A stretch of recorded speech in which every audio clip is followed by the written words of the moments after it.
नमस्कार दोस्तों, एग्जाम कौशल YouTube channel पर आपका बहुत बहुत स्वागत है।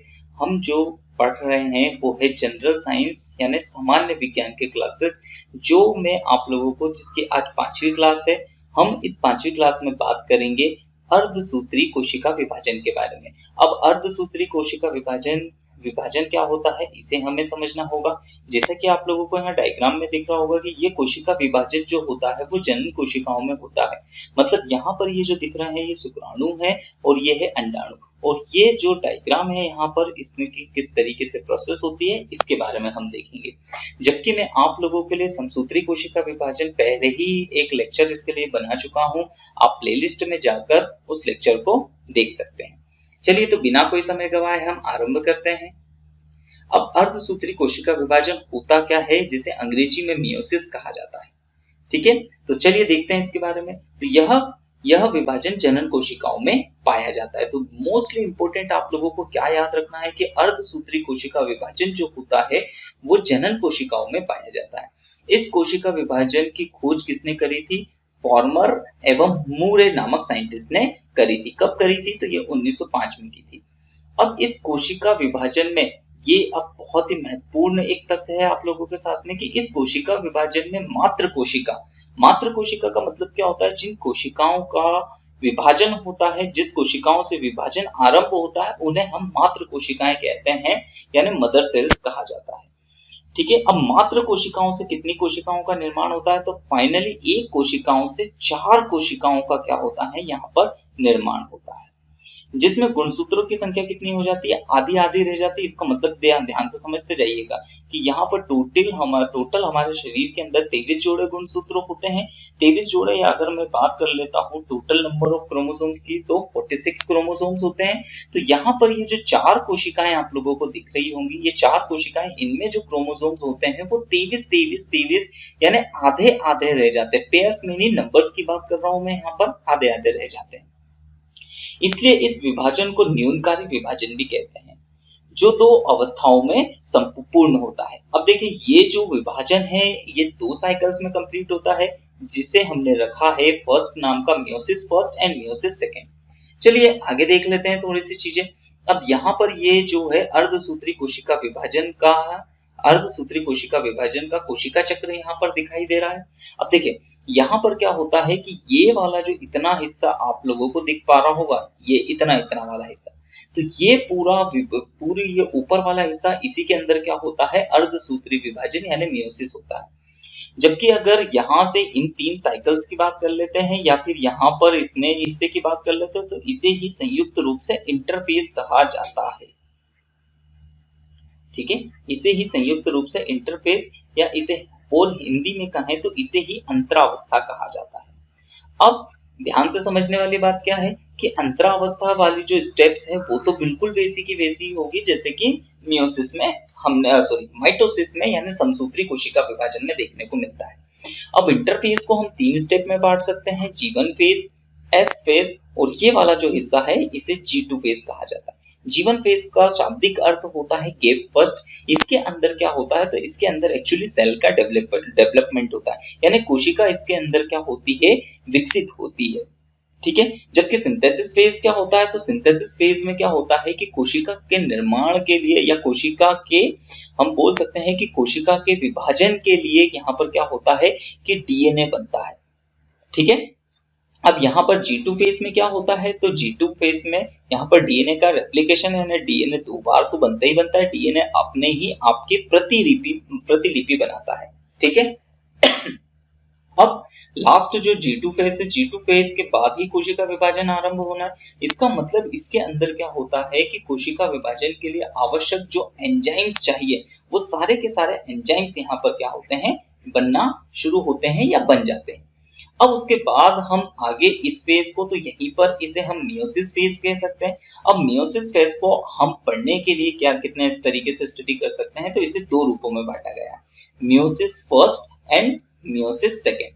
अब मियोसिस फर्स्ट, या आप इसे इस तरीके से समझ सकते हैं कि इसमें कोशिका का विभाजन 2 बार होता है, यहाँ से ही कितने साइकिल में, सबसे पहले मियोसिस फर्स्ट की अगर बात करें तो ये वाला जो साइकिल है मियोसिस फर्स्ट, फिर कैरियोकाइनेसिस यानी कोशिका द्रव्य का विभाजन होगा, फिर मियोसिस सेकेंड जिसमें क्या होगा, केंद्रक का विभाजन होगा, और फिर से एक और बार कोशिका द्रव्य का विभाजन होगा। ध्यान से समझते जाइएगा, क्या है कि इस फेज में एक हमारे पास कोशिका थी, मियोसिस फेज हुआ, साइटोकाइनेसिस हुआ, तो यहाँ पर दो कोशिकाएं बन चुकी होती है। अब इन दो कोशिकाओं में फिर से फर्दर क्या होता है कि कोशिका विभाजन होता है इन दोनों प्रोसेस मियोसिस फर्स्ट और साइटोकाइनेसिस के जरिए, तो जिसमें अंततः कितनी कोशिकाएं बनती है, तो ये 4 कोशिकाएं बनती है। अतः हम कह सकते हैं कि अर्धसूत्री कोशिका विभाजन में एक कोशिका से 4 संतति कोशिकाओं का निर्माण होता है। चलिए इस प्रक्रिया को और अच्छे तरीके से जानने समझने के लिए हम आगे बढ़ते हैं वीडियो में।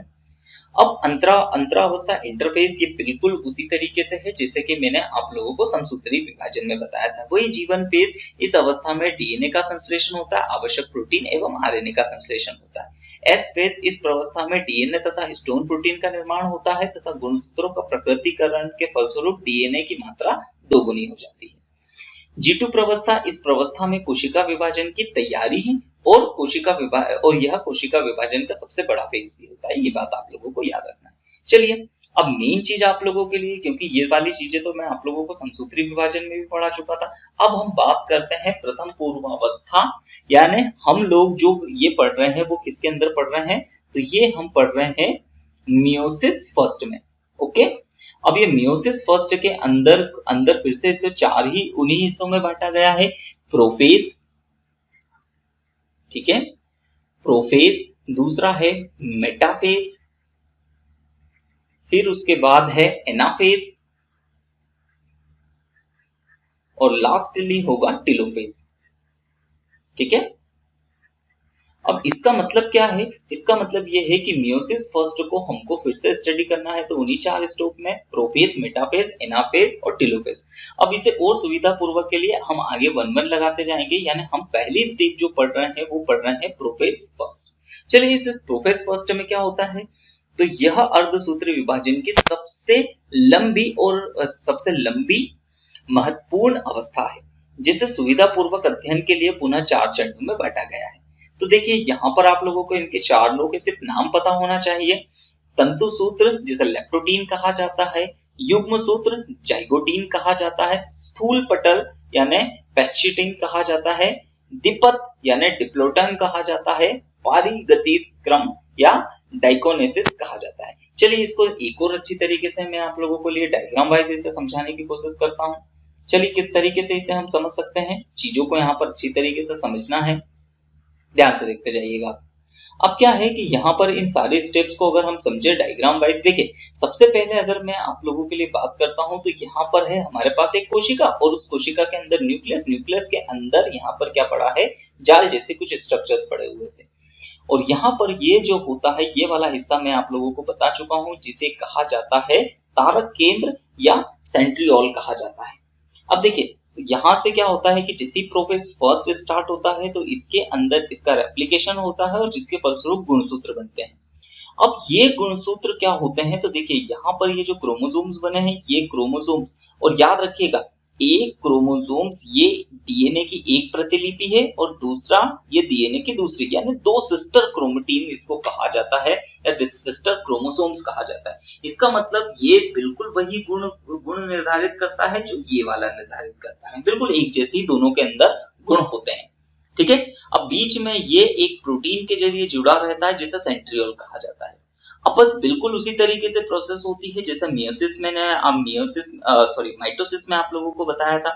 यहाँ पर क्या होता है, गुणसूत्र बनते हैं, फिर इसके बाद क्या होता है कि गुणसूत्रों का जाइगोटीन वाले स्टेट में क्या होता है कि गुणसूत्र एक दूसरे के पास आकर, मतलब ये प्रोटीन के जरिए एक दूसरे के ऊपर कुछ इस तरीके से आ जाते, कुछ इस तरीके से जुड़ जाते हैं। ठीक है, तो अगले स्टेप, ठीक है, पेस्चिटिन में आपको आसानी से दिख रहा होगा कि किस तरीके से ये एक दूसरे के ऊपर जुड़ जाता है।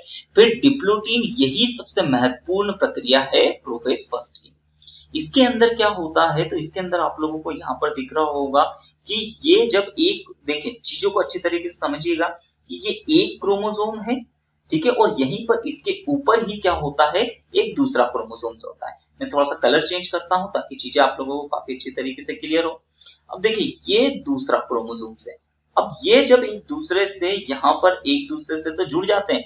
अब जुड़ने के बाद क्या होता है, ये देखिए यहाँ पर आप लोगों को दिख रहा होगा कि ये जो क्रोमेटीन है, ये जो मतलब सिस्टर क्रोमोसोम्स है, वो एक दूसरे के ऊपर यहाँ पर आपको ओवरलैप करते हुए दिख रही होगी। ये वाला हिस्सा इस रेड वाले के ऊपर आप लोगों को किस तरीके से, तो इस रेड वाले के ऊपर ओवरलैपिंग करते हुए हम लोगों को यहाँ पर दिखता है।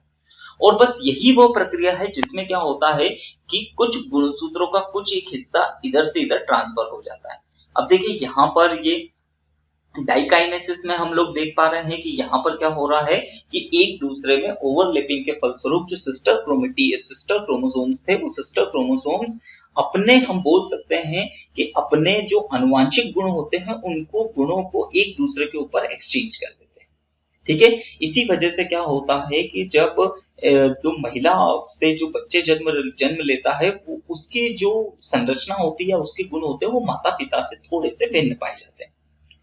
चलिए आगे अब हम पढ़ते हैं मेटाफेज फर्स्ट को। तो मेटाफेज फर्स्ट क्या है, तो इस अवस्था में सभी गुणसूत्र तुर्क सूत्रों स्पिंडल फाइबर से सेंट्रोमियर द्वारा जुड़ जाते हैं। अब चीजों को यहाँ पर समझते जाइएगा। देखिए ये चीज बहुत इंपॉर्टेंट है, ये मैंने आप लोगों को बताया था कि जो प्रोफेज फर्स्ट में, ध्यान से आप समझते जाइएगा कि प्रोफेज फर्स्ट में ये जो क्रोमोसोम्स बने थे, देखिए आप लोगों को बता रहा हूँ, तो क्रोमोसोम्स में जब एक दूसरे के ऊपर ओवरलैपिंग हुई थी, तो ओवरलैपिंग के फलस्वरूप क्या हुआ था कि एक क्रोमोसोम्स के ऊपर दूसरे क्रोमोसोम्स के कुछ लेयर क्या हो चुकी थी, यहाँ पर एक दूसरे के ऊपर ओवरलैप कर ली थी।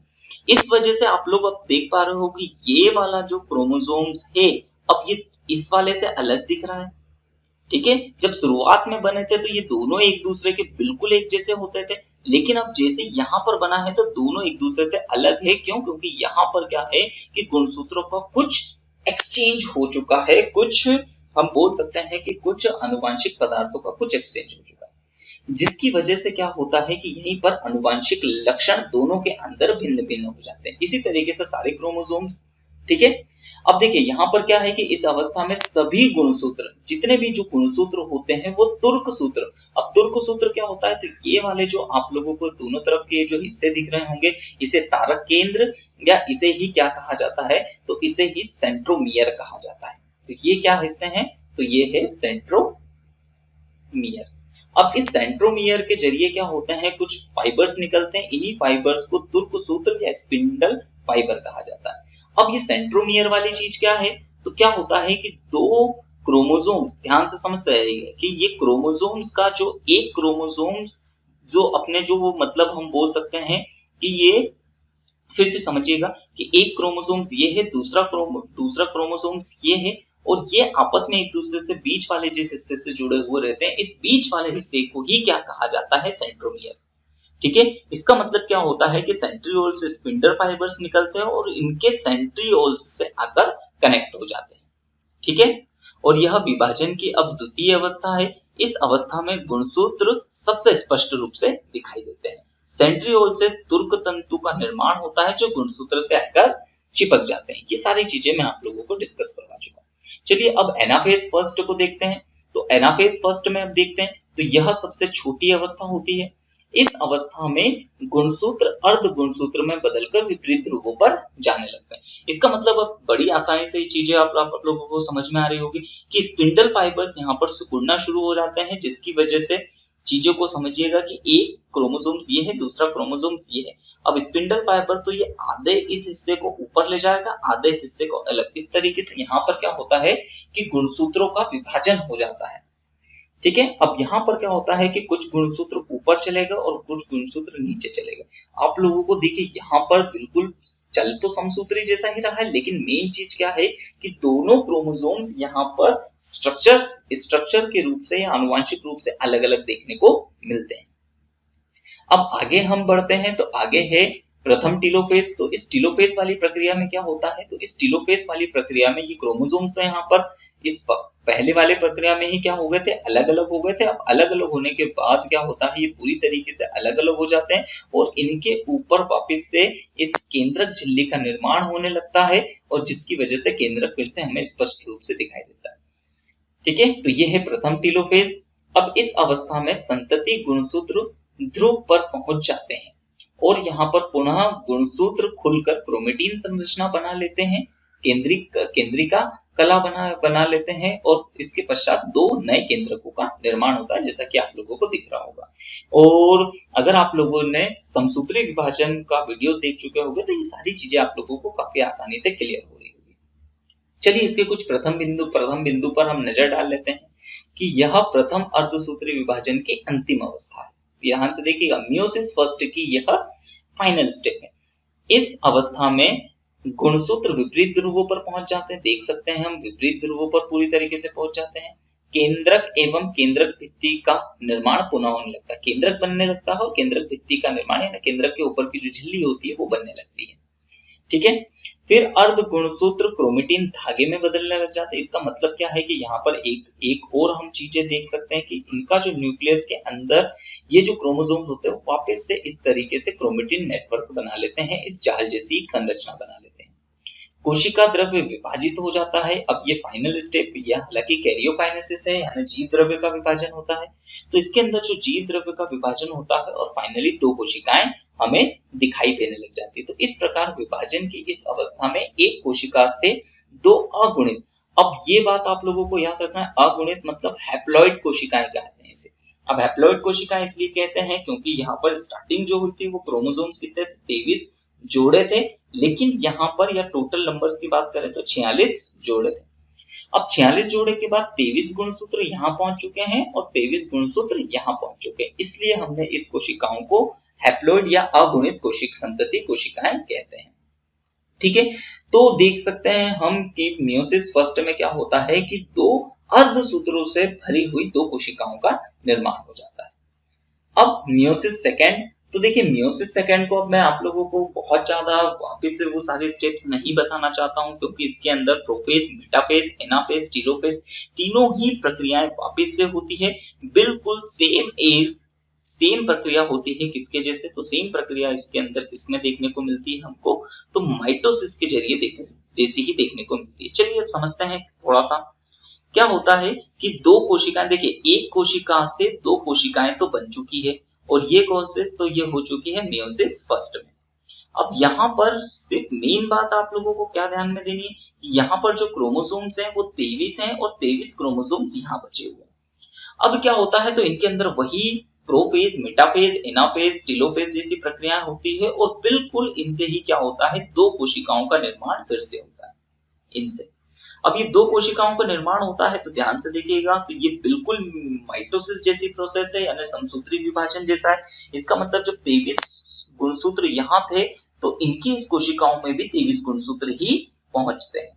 तो इस तरीके से हम देख सकते हैं कि अर्धसूत्री विभाजन जब भी होता है तो अर्धसूत्री विभाजन में एक कोशिका से 4 फाइनली संतति कोशिकाओं का निर्माण होता है। ठीक है, तो इस तरीके से मियोसिस सेकेंड तक ये अर्धसूत्री कोशिका विभाजन पूरी तरीके से संपूर्ण होता है। चलिए अब थोड़ा सा इनके बीच में हम डिफरेंस देख लेते हैं कि समसूत्री तथा अर्धसूत्री कोशिका विभाजन में क्या है अंतर। तो अंतर को समझाने के लिए मैंने कुछ आधार तथ्य आप लोगों के लिए लाया हूं। चलिए इसको किस तरीके से, तो विवरण के आधार पर हम इसे अंतर दे सकते हैं। तो जो समसूत्री विभाजन होता है, समसूत्री विभाजन या अलैंगिक प्रजनन प्रक्रिया है। अलैंगिक प्रजनन का मतलब क्या होता है कि ये दैहिक कोशिकाओं में, आप इस अलैंगिक की जगह आप इसे दैहिक भी मान सकते हो। दैहिक का मतलब क्या होता है, जिसके अंदर मतलब चीजों को समझिएगा, जैसे स्किन की कोशिकाएं हैं वो डेवलप होकर जैसे उनके अंदर विभाजन होता है तो वो स्किन की कोशिकाएं ही बनाती है। ठीक है, अब जिसमें दो समान कोशिकाएं एक कोशिका से बनती है, सीधी सी बात है, इसमें एक कोशिका से दो कोशिका बनती है और समान कोशिकाएं बनती है। इसका मतलब क्या है कि दोनों के जो आनुवंशिक गुण रहते हैं वो बिल्कुल एक जैसे रहते हैं, यानी इनके अंदर जो गुणसूत्र की संख्या होती है उनमें कोई परिवर्तन नहीं होता है। जबकि अर्धसूत्री विभाजन में देखें तो यह एक लैंगिक प्रक्रिया है जिसमें 4 कोशिकाएं बनती है। हम देख चुके हैं उनमें संतति कोशिकाओं में आधे गुणसूत्र होते हैं, इसका मतलब 23 गुणसूत्र ही रहते हैं। अब जनन के प्रकार, तो ये अलैंगिक जनन है, या फिर यहीं पर आप इसे दैहिक कोशिका भी लिख सकते हो। ठीक है। जबकि अगर हम अर्धसूत्री के विभाजन की बात करें तो लैंगिक प्रक्रिया है जो कहां पर होती है, तो ये पुरुषों के अंदर भी होती है और महिलाओं के अंदर भी होती है। तो पुरुषों के अंदर ये जो प्रक्रिया होती है वो कहां पर होती है, शुक्राणु में होती है, यानी स्पर्म कोशिकाओं के अंदर होती है, और साथ ही साथ में महिलाओं के अंदर कहां होती है, तो उनके अंडाणु यानी ओवम के अंदर होती है। ठीक है, तो ये बात आप लोगों को ध्यान में रखनी है। अब कार्य के आधार पर, तो भैया समसूत्री विभाजन का कार्य क्या है, तो इनका कार्य मुख्यतः होता है प्रजनन, कोशिका का सामान्य विकास और मरम्मत के लिए। इसका मतलब क्या होता है, थोड़ा सा यहाँ पर आप देखिए, ये प्रजनन तो ठीक तरीके से यहाँ पर चीजें नहीं आएगी, प्रजनन नहीं होना चाहिए था, कोशिका का सामान्य विकास और मरम्मत के लिए।